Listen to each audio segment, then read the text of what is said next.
বাংলাদেশে আওয়ামী লীগ জাতীয় পার্টি 14 দল কোনো রাজনীতি করতে পারবে না। স্বরাষ্ট্র উপদেষ্টা আপনি কি করছেন? দায়িত্ব পালন করতে না পারেন দায়িত্ব ছেড়ে দেন।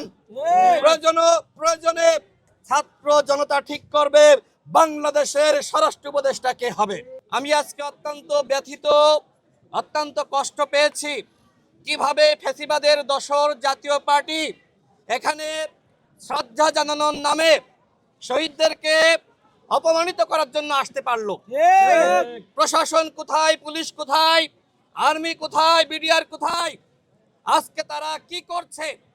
এইভাবে যদি শহীদদেরকে অপমানিত করার জন্য ফ্যাসিবাদের দোসররা এই বুদ্ধিজীবী কবরস্থানে এবং এই বেদিতে আসতে পারে, সেটি জাতির জন্য অত্যন্ত দুঃখজনক। আপনারা মনে করছেন জাতীয় দিবস, এই দিবসে যে কেউ আসতে পারে। আমাদের স্পষ্ট কথা, ওই যে কেউ আসতে পারে এটি আমরা মানব না। আমার ভাই হাদি হাসপাতালের বিছানায় কাতরাচ্ছে, আজকে তাকে হত্যার উদ্দেশ্যে গুলি চালানো হয়েছে। হাদি সম্পর্কে আপনারা সাংবাদিক ভাইরা জানেন, একজন মেধাবী সন্তান। যেমনি ভাবে স্বাধীনতা অর্জনের আগে 14ই ডিসেম্বর এদেশকে মেধাশূন্য করার জন্য পাকিস্তানের এবং ভারতীয় দোসররা সম্মিলিতভাবে চক্রান্ত করেছিল। অনেকে প্রশ্ন করে থাকবেন যে কিভাবে ভারত জড়িত, সেটি আমাদের মুক্তিযোদ্ধারা পরবর্তীতে বলেছে। স্বাধীনতার পরে বাংলাদেশ থেকে সম্পদ কিভাবে ভারত লুটে পুটে নিয়ে গেছে সেই কথা কিন্তু আমরা জানি। এবং সর্বশেষ আমরা দেখলাম সেই চক্রান্তের অংশ হিসেবে উসমান হাদিকে হত্যার উদ্দেশ্যে গুলি চালানো হয়েছে।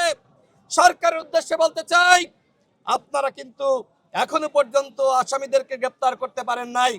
স্বরাষ্ট্র উপদেষ্টা আপনি কি করছেন? দায়িত্ব পালন করতে না পারেন দায়িত্ব ছেড়ে দেন। প্রয়োজনে ছাত্র জনতা ঠিক করবে বাংলাদেশের স্বরাষ্ট্র উপদেষ্টা কে হবে। গণঅভ্যুত্থানের সময় আমরা ঠিক করি নাই যে বাংলাদেশে শেখ হাসিনা আওয়ামী লীগ থাকবে কি থাকবে না। ঠিক একইভাবে আজকে আপনারা দায়িত্ব পালন করতে পারছেন না। এইভাবে সুষ্ঠু নির্বাচন কোনোভাবেই করতে পারবেন না। আমরা মনে করি এই স্বরাষ্ট্র উপদেষ্টা যদি শপথে বহাল থাকে তাহলে বাংলাদেশে কোনোভাবেই অবাধ, সুষ্ঠু এবং নিরপেক্ষ নির্বাচন হবে না। আমাদের একটি কথা, সেটি হলো বাংলাদেশে শুধুমাত্র সুষ্ঠু নির্বাচন হলে হবে না, আগামী নির্বাচন হতে হবে ফ্যাসিবাদ মুক্ত নির্বাচন। সেই নির্বাচনে আওয়ামী লীগ জাতীয় পার্টির 14 দল তারা কোনোভাবে অংশ নিতে পারবে না।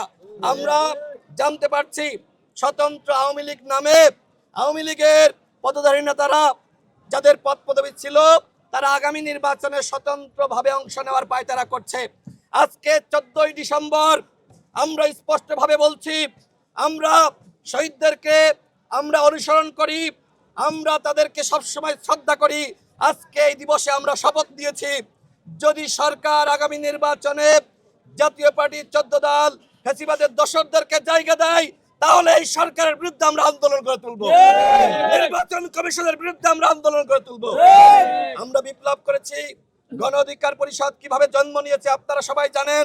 এই বাংলাদেশে 18 সালের কোটা সংস্কার আন্দোলন আমাদের নেতৃত্বে সফল হয়েছে এবং এই কোটা সংস্কার আন্দোলন গণ অভ্যুত্থানের প্রেক্ষাপট, এই প্রেক্ষাপট তৈরি করতে গিয়ে আমি নিজে 15 দিন রিমান্ডে নির্যাতনের শিকার হয়েছি। গণ অভ্যুত্থানের সময় আমাদের 11 জন শহীদ হয়েছে, আমাদের অসংখ্য নেতৃবৃন্দ গুলিবিদ্ধ হয়েছে, আহত হয়েছে। সেই শহীদদের রক্তর শপথ, বাংলাদেশে আওয়ামী লীগ জাতীয় পার্টি 14 দল কোনো রাজনীতি করতে পারবে না।